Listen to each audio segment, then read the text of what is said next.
You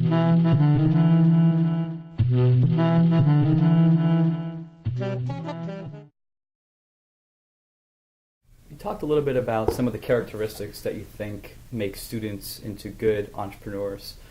As an investor, what are some of the characteristics that you look for in an entrepreneur when deciding whether or not to make an investment? That does turn out to be a black art. I think, first of all, every venture capitalist is different. Every venture capital firm is different. Every situation, I think, is looked at with the eye of what's happened recently and in the past, and the experience of the team. And that's what I think distinguishes venture capital firms, in the sense of how you integrate those various perspectives successfully into making good decisions around startups. They're generally not unanimous decisions. That being said, what I look for in an entrepreneur is I look for somebody who's truly engaged and passionate with the bigger view of what they're trying to accomplish. Somebody who comes in and can discuss their relationship to the mission that they've created in a very personal way. That this isn't just an idea. This wasn't somebody who went into the library at GSB and came up with a couple of interesting markets to look at. This is somebody who had a really strong vision about how a particular product or service, a particular industry could be improved, could be transformed.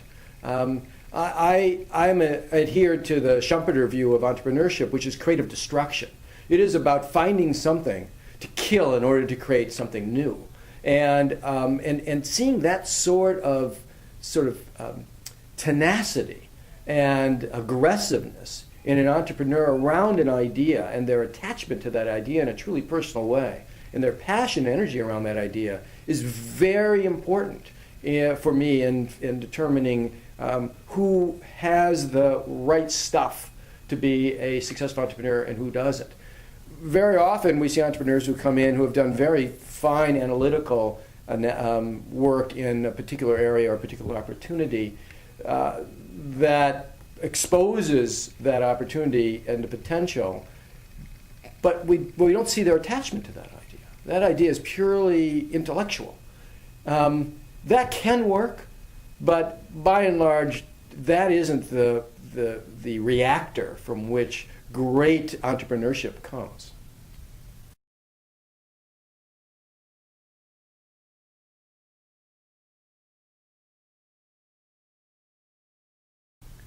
One of the discussions I think that venture capitalists have been having for years has been around the entrepreneur versus the market, or the team versus the market. If you have to make a decision between investing in an A team with a B market or an A market with a B team, how would you make that decision? Yeah, you can hear experienced entrepreneur or venture capitalists take both sides of this equation. I think it goes without saying that a B team can ride an A opportunity. That an A opportunity can overwhelm the limitations of a B team. We see evidence of that all the time. Largely, those are opportunities that get bought. Those are not the opportunities that are operating businesses. But we see big checks being written to companies all the time, Skype, PayPal, YouTube, etc., where the management is really unproven from an operating standpoint, but where the opportunity was overwhelming, and the results are a big paycheck to the founders and investors. So there's no question that model works. That if you can have a runaway opportunity that can make up for a great deal of limitations on the team side. On the other hand, the more rational way in which, methodical, systematic way in which entrepreneurship occurs is more trial and error. It's somebody comes in, identifies a great opportunity, puts together a very interesting plan that convinces you that it's an opportunity that can be achieved. And from the day you start, the plan is wrong, and you've got problems. That's when you need a good team. You need a team that is going to be able to identify problems early, that are going to be able to change course in the process, that are going to be able to come up with good answers in real time as you as you approach new problems.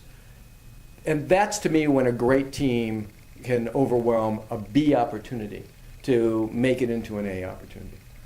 That's a much more comfortable place to invest, because you're not riding off of the vagaries of a speculative market. Whether or not video online is going to be a runaway success is very hard to foresee.